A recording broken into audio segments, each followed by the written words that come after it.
I said, there was a space for an other in the interest survey. And so other topics that people were interested in were math, creating a syllabus, some more resources, sharing lesson plans, choosing a standard to focus on, digital literacy, and how programs are coaching, which are all great topics and are really important as well. So we'll see if we can get a little bit into that in the future. So let's get to what you all are really interested in hearing about today. So first up, we have Delia Watley, who is the program manager for the Adult Education Literacy Programs at Irving ISD. She is on the executive board of TALE, and she conducts presentations for adult educators across the state. And we're so excited to have you here today, Delia, to tell us a little bit more about your program. Hi, sound check. Can everybody hear me? Yes, we can. Okay, great. All right. Well, as Marcella mentioned, I am the program manager for Irving ISD Adult Education and Literacy. I am part of the Dallas County Consortium, in which there are several providers. Richardson ISD is the other school district, along with Irving ISD, and then we have the college, Dallas County Community College District, Richland College, Wilkinson Center, and ResCare. Workforce Solutions Greater Dallas is our grant recipient and sponsor. Next slide. A little bit about Irving ISD. Within our city exists zip code 75038, which is the most diverse zip code in the United States. As you can imagine, many immigrants populate our city every year, and so EL Civics and ESL are very important for our community. Irving ISD AEL actually has several classes, the EL Civics, ESL.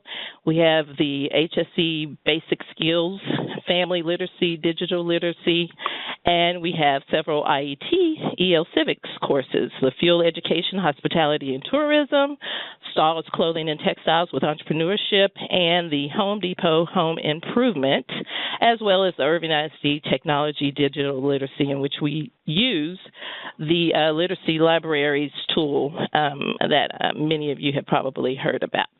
Next slide. I am here today to just talk about implementation of the content standards for Irving ISD, along with the Dallas County Consortium. We've done some things independently, and then we've done some things consortium-wide, and I'll talk to you a little bit about that as well. As far as Irving ISD, after the training, I came back and thought about how I was going to deliver or introduce the standards to my staff. So I called all of our staff during our monthly meeting, and we created an agenda to introduce the standards and unpack the standards to deliver some of the things that we had learned in our coaches training. I first created a neat sheet that has been uploaded to the community's practice, and so for anyone who wants to download that and use in your programs, you can. But I combined all of the levels together for our ESL standards. Those are the standards that we used. And so you would have for your level 1, listening, speaking, reading, and writing all together. And then you'll go to level 2, and you'll have the listening, speaking, reading, and writing all together. And I sort of gave an example of that on the slide that you see now. Next slide. The agenda for our training to unpack the standards is as follows. We had the welcome. We had an overview of the standards. We had the unpacking the standards exercise. We also, after we finished, just to show the teachers that, hey, this is a pretty simple process here, understanding and unpacking the standards. And so we did a little role play. And so the teachers were placed in groups, and they were given slips to choose from where they chose a standard, and they worked together in their groups to create a lesson. And then after they finished, we presented to the entire group of teachers, each group, and we did a little role play activity of the standards in action.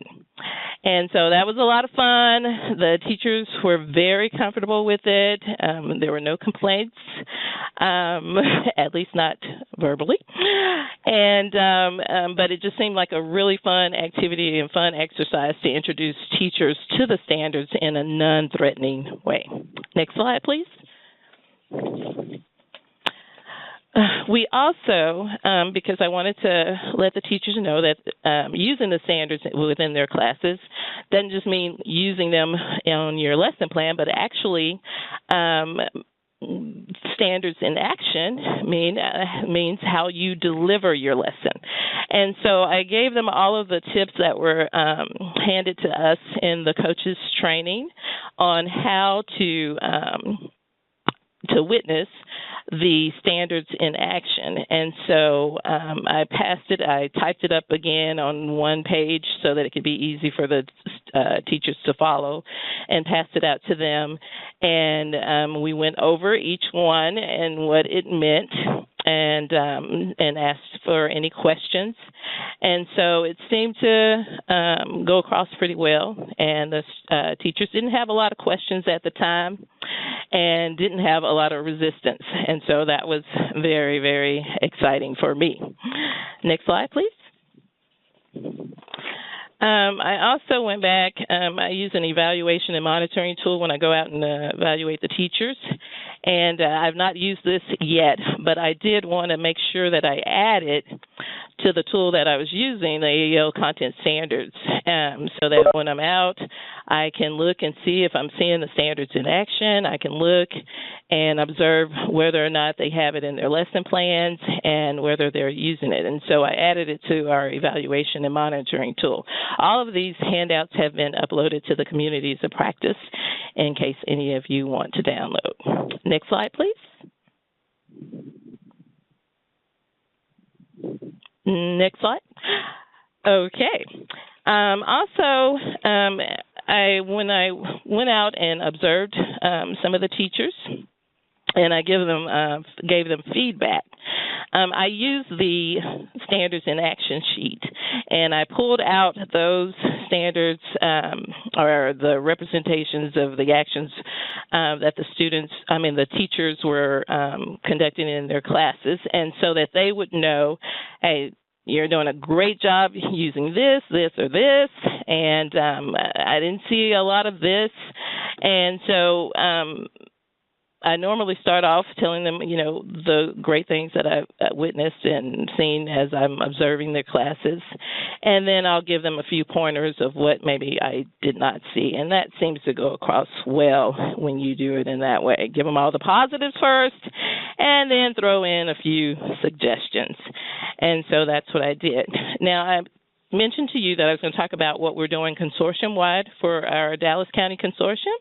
The college, Monica Stansberry, has worked with Kenneth and a couple of other coaches in creating an instructional observation tool.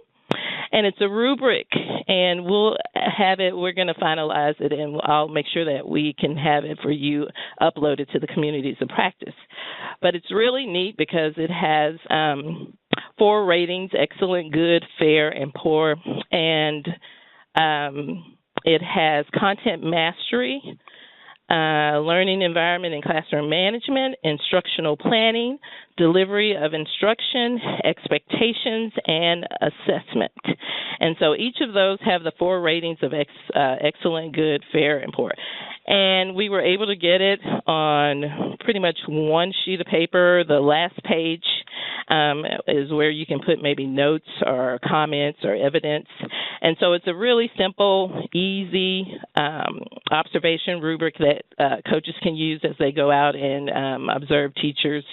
And it will deliver information to them pretty much in a non-threatening. Everything should be done in a non-threatening way because you don't want to face a lot of resistance when you're out, because teachers will say, oh my goodness, you're giving me another thing on my plate. Is this not good enough? I already have lesson plans. I already use objectives.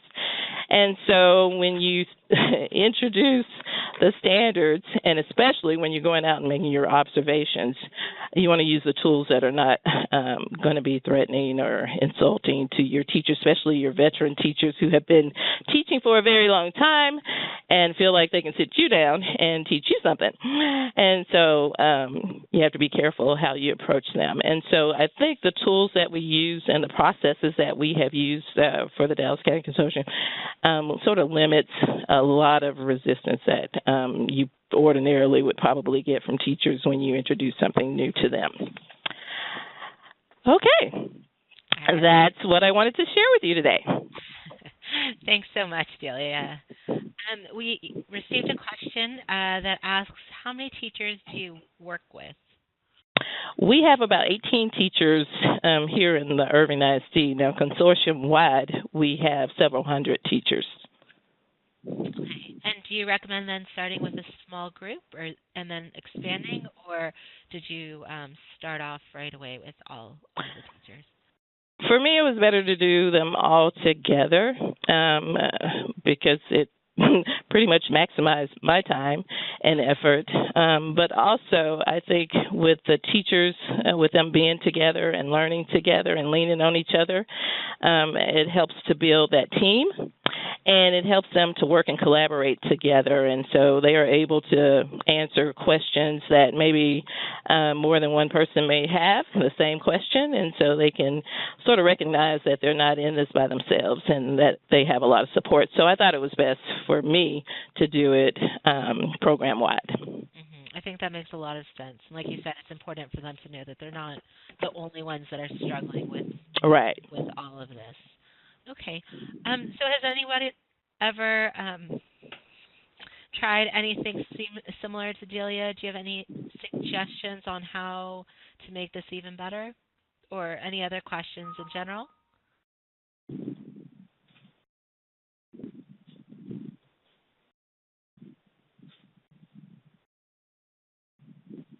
Okay. If not, then thank you so much, Delia, for sharing with us what you're doing. Absolutely. In Irving ISD. And I agree, John, 100%, that getting the input on the observation tool was very critical. And that's great, Catalina, that you're using a similar process and had similar results. So I think that really speaks to this being a really good practice in general to use. All right. So next up, we have Angie Mudd. And Angie has worked with Community Action, Inc. for 14 years. She began as a part-time ESL teacher in 2004, and she's now a coordinator for one of the largest learning centers in Community Action located in Kyle, Texas. She oversees ESL, HSE, Spanish HSE, IT, and workplace ESL classes. She currently teaches an ESL class. So as you can tell, she has a lot of experience, and she has some wonderful things to share with us today. So Angie, I'm going to turn it over to you. Great, thank you. Can you hear me okay? There's a little bit of background noise. Let me see, is that better? No, now it's getting a little louder. Oh. I'm not sure. Okay, now it's better. Okay? Okay. Yeah. Great. Thank you, Marcella. Thank you for having me on today to speak about what we're doing for coaching. A little bit about our program here at Community Action. We are in the Rural Capital Service area in Central Texas. We serve 9 counties around Austin. Most of our population is rural counties. If you see the picture there, you can see Austin is in the middle, and those are all of our 9 counties around that we serve. We are one of 2 community-based organizations that receives funding from TWC in Texas. I believe the others are school districts or community colleges. So we are unique in that way, and being community-based means we are in other people's spaces. So most of our classes are either in libraries, schools, apartment complexes, those types of spaces. We have approximately 100 teachers spread out amongst our 9 counties. From our service area from north to south, east to west, is anywhere from 100 or 200 miles from the northwest to the southeast. So we're a very large area and very spread out. Okay, next slide. So to deal with some of our issues of being spread out, we trained 4 coaches. I'm here representing us, but we've all worked collaboratively and equally on this project. We have 2 from the north and 2 from the south. Paula Simmons, Kate Gallina, and Morgan Witt are the other 3 coaches that we have here at Community Action. We have ESL and an HSE coach for the northwest counties, and we have an ESL and an HSE coach for the southwest counties, because that's how we divided it. Those are the closest counties to each other. So we all work collaboratively to cover our large service area. So next slide. Our process, what we did for implementing the standards in coaching is first we had an initial introduction to the standards at our annual in-service. We meet in August with our 100 teachers before we actually start classes, although some have already started. At this in-service, we gave a syllabi template and a lesson plan template that had put the standard into levels based on the ESL, and then we just combined them all for the HSE syllabi. And we also unpacked the standards, so we did divide between ESL and GED and then the 4 coaches, and we helped them start to look at the standards, unpack, look at the skills, and did some sample lesson plans together using the template that we handed out to them. Next, we met quarterly with all 4 coaches. Pretty much after we would have a training, we would all get together, talk about the training, help look at our syllabi, look at the lesson plan. We did the gap analysis all together, and we reviewed topics and then talked about how we were going to take that back to our teachers. We divided our teachers according to areas. So when we were meeting, this kind of goes with what Maria asked earlier, we were originally trying to decide whether or not we were going to have a big training to implement the content standards or if we were going to do it in small groups. Because we did experience a little bit of resistance at the annual in-service, we decided that we were going to meet in small groups with teachers because we felt that that would help with that resistance and give us more intimate time to converse, collaborate, hear their needs, and address them individually. So during those meetings with the teachers, we discussed backward design. We used the 5-step process from the Standards in Action, where we looked at some lessons that teachers have already taught in the student work. And then we went into the standards and looked at, okay, what standards are you addressing? How are your lessons aligned? And if they weren't, trying to look how we could change the lesson to have it align better. We liked that model because it was looking through the standards to get familiar with them and the layout of the standards, and then also it was showing teachers that they're already teaching these. They don't have to be worried that this is some new thing. And then if they were struggling and weren't teaching them, then we could look and help them figure out how to do that better. So next slide. Some of the challenges that we've experienced since we started was mentoring all of our teachers because we have a large service area, and as Marcella said in the introduction, and we all know, we wear multiple hats. So having the time to schedule meetings individually, as Delia said, that if you just do it want everyone together, then that fits your schedule better. But that's hard for us, seeing how it can be over a 2-hour drive to our areas, out to reach our far-reaching areas. So the third one, some resistance towards the syllabus and content standards. We had experienced that at the meeting, and there were some teachers that were not excited necessarily. And then we had some mentoring teachers that were less experienced, some coaches that were less experienced than the teachers. So we have a lot of part-time teachers that were school district teachers. They're retired now, so they've taught for many years. And so that was difficult for our coaches to come in and mentor them, having so much experience. And the last challenge that we had was knowing how much time to allot to mentoring and coaching. So we didn't want to just check a box, okay, we met with you and you're checked off, but we are having trouble deciding how much time we want to spend meeting with each coach and meeting with each area, and how many times we should drive out to remote areas to meet with them. So I'd like to ask and have you write in the chat if any of you have experienced any of these challenges over the last year or since you've been trying to coach your teachers, and if so, which ones? Okay, good. I see 2 and 3, having time and scheduling, definitely some resistance. Michelle said 4 and 5, more experience. Yeah. 2, time conflict. Yeah, I think all of us in adult ed work, we're very busy. So being very spread out, resisting to adding them, no money exactly for extra workshops, and expected to do one-on-one trainings. Yeah, that's really hard with a lot of teachers to do the one-on-one. So ours have really enjoyed the collaborating with each other and getting to meet with other teachers. So yeah, it looks to me like we're all having similar issues, yes, especially in large programs. In our program, we serve about 2,000 students or more, and so I know we're not as large as Houston or whatever, but it is hard to know how much time, so we're going to talk about that a little bit more later. So great, thank you all for your feedback. Next slide, Marcella.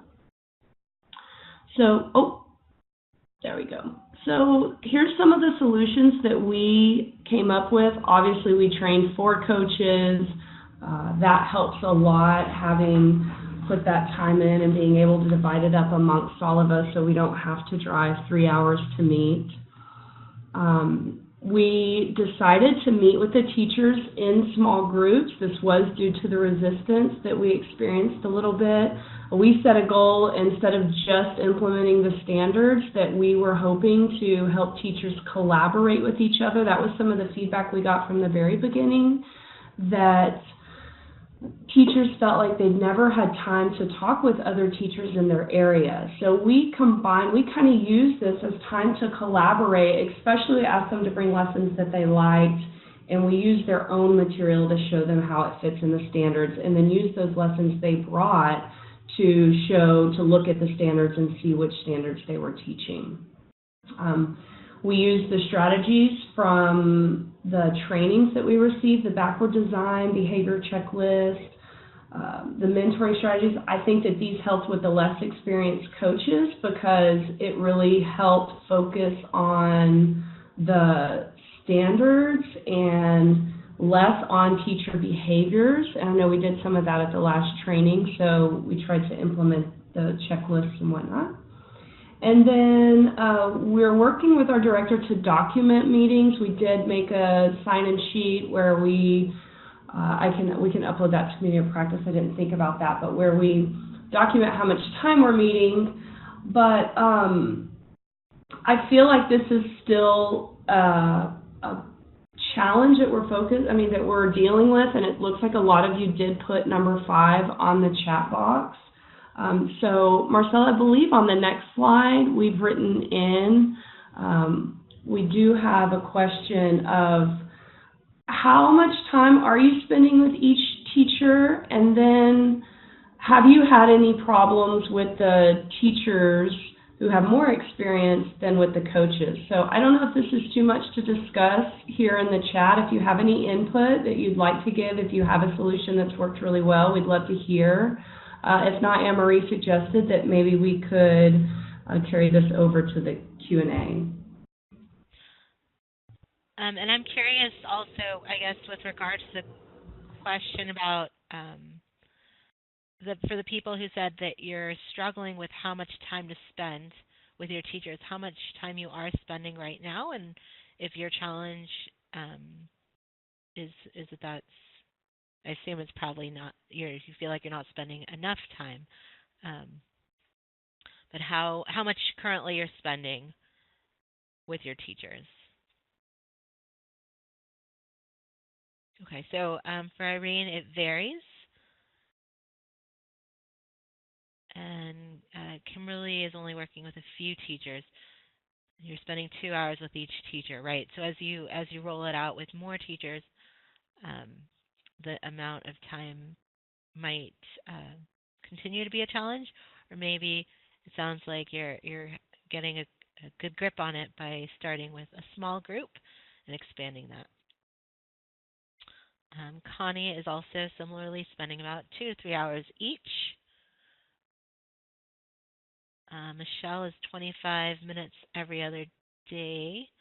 Okay, so I guess that comes out to about an hour and 15 minutes a week. Okay, and how about how you've dealt with teachers who have more experience than the coaches? I know that that's a big issue that many of you said that you do have. She's done 8 hours of training with all teachers and worked with some individually. Okay, I think that's a lot like Delia mentioned earlier, that she did all of her teachers at once to maximize her time spent. I don't know if that's the right word, but to be most efficient with her amount of time. So maybe that's another way of dealing with this issue of time. So as we said, we can put a Q&A in the COP so we can continue this discussion. I think it'll be really helpful to hear from each other a little bit more about what your struggles are, if you have similar struggles to what Angie mentioned, and what solutions you've come up with. And Audrey, that's fantastic. Experience has not been a problem for you. I wonder if that's because the experienced teachers are just receptive to it, or if the people that you selected as coaches have always been just a more experienced teacher. That would also make sense. So as I said, we'll continue this discussion in the Q&A. And yeah, on a time is a huge constraint for many programs, I think. So we're going to move on now to listen to Jan, and she's going to share with us a little bit about how to implement an ELA lesson. Jan has been an ELA teacher and trainer. She has extensive experience. She was a Math Institute trainer. She's a TABE trainer of trainers. And she's been a wonderful resource in this project and helping us with rolling out the standards. So I'm going to turn it over now to Jan. Thank you, Marcella. I appreciate the chance to present today. And when Marianne asked me to do this, she said that one of the areas that needed addressing, which was shown to you in that chart earlier, was on the speaking and listening standard. So you can go ahead and advance that slide. Thank you. So as I was thinking about this lesson plan, I kind of went back and forth between several plans that I have used over the years, but I just kept coming back to this activity. And some of you may remember this because it was actually originally shown to us at the Sustained Professional Development that we had on effective instruction for all adults that Nancy Payne and Neil Stromonsky brought to Texas. I think it's been at least 10 years ago or so. And it was kind of like the content standards. It was sustained and went on throughout the year with lots of homework and interaction. And it was just, I just got a lot of good ideas from that. And over the years, I have just used this one that Neil, actually was Neil's lesson that he brought it to us on the new car versus the used car lesson plan. And I've used that in a variety of ways. It wasn't always the way Neil actually presented it, but this lesson plan has such a good bone, so to speak. It just has good frame on it. And it's so easily adaptable for multi-level classes. And I know that most of us, that's the situation that we're in when we're teaching. And it also can address a variety of benchmarks. So today I'm adapting this, and I'm going to show you some ideas on how to use it with the listening and speaking sub-area. This lesson begins with a short scenario that sets up the lesson. and I think you can see it on your screen there. So if you'll take just a minute to read this scenario, and then I'll show you how to do the activity. And actually, Marcella, this is Anne Marie. Let's go ahead, please, and read these, the title and what's on the slide, please. Sure, I can read that. It says, new car versus used car. Bob's car is falling apart. He decided he needed a better car. So he went to a car dealership to start looking at cars. He wasn't sure if he should buy a new car or a used car. There were many things to consider, and Bob had to start thinking about what would work best for him. He spoke with Paul, a car salesman, about some of the new cars. Later, he was referred to Kathy to talk about used cars. Both Paul and Kathy were very knowledgeable about the cars they were trying to sell Bob. However, Bob also knew they were salespeople. After talking with both Paul and Kathy, Bob told them he would have to think about what would work best for him. He went home to make a list of the things he needed to think about and consider before he decided whether to buy a new or used car. Thank you, Marcella. So the way this starts out is you would read this scenario to your class, and after reading it, then what we would do is, if you can go to the next slide, please, Marcella, would have them write, what does Bob need to think about or consider as he decides whether he should buy a new car or a used car? And so you would ask your class what they think Bob needs to consider and just write their responses, everything they tell you on the flip chart or the board. And keep encouraging them to keep thinking, think a little deeper. What might he consider? Be sure that you're using simple vocabulary because that helps make this a multi-level assignment. Some of the things that over the years that I've heard them suggest and usually always come up are gas mileage. Which car gets the better gas mileage? What about insurance costs? Does it cost more to insure a new or a used car? How many miles are on the used car odometer? Potential repair costs maybe of the used car. Maybe it's a good car, but it might have a few repairs that would be needed before it could be used a lot. And the purpose of the car, is it going to be used just to go to school or to work, or is this going to be the family vehicle and maybe need to be a little bit better? Interest rates, they always ask about, how much is it going to cost to borrow the money? Budget, how much money is in my budget monthly to buy a car with and to make monthly payments? So those are just some of the things. They'll keep coming up with a lot more, but that's just an idea of the kinds of things that you're going to get when you do this activity. Next slide, please. So once the vocabulary list is made, you'll have the students find a partner. My suggestion would be that you have them find a partner on the opposite side of the room, not someone that necessarily is sitting next to them or is at their table, and you'll see the reason for this in just a few minutes. So the students will, the instructions you'll give to your students would be just to stand face-to-face with their partner.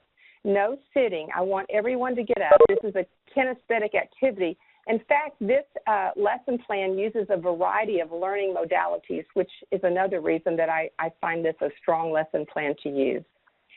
They cannot take any paper or pen with them when they find their partner. They're just to go and stand face-to-face and just listen to each other. One is going to convince the other one to buy a used car, and the other one is going to try to convince their partner to buy a used car. They can use the vocabulary words that are on the flip chart, or they can use their own words. It doesn't matter. And you're going to give them about 2 minutes each. You'll need to tell them when to switch. I found that if you just give them, say you're going to say, you have 5 minutes, and be sure you both talk. A lot of times the 5 minutes is up and the second person didn't get to say anything. So I always timed it at about 2 minutes and then gave them a time to switch. Remind them before you start the timer that that they are to listen very intently to their partner. Next slide. When the time is up, have everyone go back to their seats and they'll write down everything they remember their partner told them. Now, I'm not going to tell them that before they sit back down. Remember, we only told them they had to listen. Only when they get back to the table do you tell them, now write down everything your partner told you. Everyone in the room needs to be very quiet. There's no talking or asking for help. That's why I suggested that you might have your partner on the opposite side of the room, because it's kind of tempting to say, what was it you told me? I can't remember that. You're going to give them about 5 minutes to complete this, and they're just writing down all the thoughts that they can remember. And then they're going to take their list and find their partner again, and they'll read their list to each other. And partners can remind each other of any missing information, maybe something they told them but their partner did not remember, and then they can write those down too. And after they've done this, they're going to get together, and the two partners are now going to have to make a decision. Should Bob buy a new car or should Bob buy a used car? And then they will explain and defend that position to the class. So that's the way the activity rolls. And what I have found this to be an excellent activity for listening skills and to build it. I would do this ever so often with new topics, and every time I did it, each sequential time, I found the students would listen and pay closer attention because they knew what was coming. But they would focus more on being very intense in their listening, and I found that to be very effective for other areas that we had in the classroom, other activities. So you can also add different topics as you go through through this throughout the year. I always just ask my students, what are you interested in? What topics are you interested in? And we added those to our list. It could be things like sometimes they would want to compare renting an apartment or a house versus owning. What were the pros and cons of that? Fast food versus home cooking. But I always just ask them for their input because first it gave them a voice in my class, and second, if they were interested in it, it got them really excited into participating. What you just want to be sure and do is to avoid anything that might be controversial. That would not be a good thing. Next slide, please. So these are the benchmarks that I thought applied to this lesson under the sub-area of listening and speaking. And you can see the first benchmark says use a variety of strategies to enhance listening comprehension. And the second one there that I thought might work would be listen actively and effectively. So I thought those fit. And if you'll go to the next slide. The next slide, I also thought it covered a benchmark under the standard for teamwork, which talks about considering arguments and conclusions from one's own perspective and from the perspective of other team members. Next slide. So I found this lesson to be very adaptable, and students, like I said, get very excited about this lesson. But it also can be expanded. You can expand this lesson even more. So what in the chat box, if you would type in some of the ways that you think you could expand this lesson based on, and use some of the thoughts that I gave you on what the students mentioned that they might want to talk about. Or I'm sorry, I said that wrong. Give me, like, from the vocabulary list of the things that they wanted Bob to consider. Think about what you could do to expand this activity. Is anybody thinking?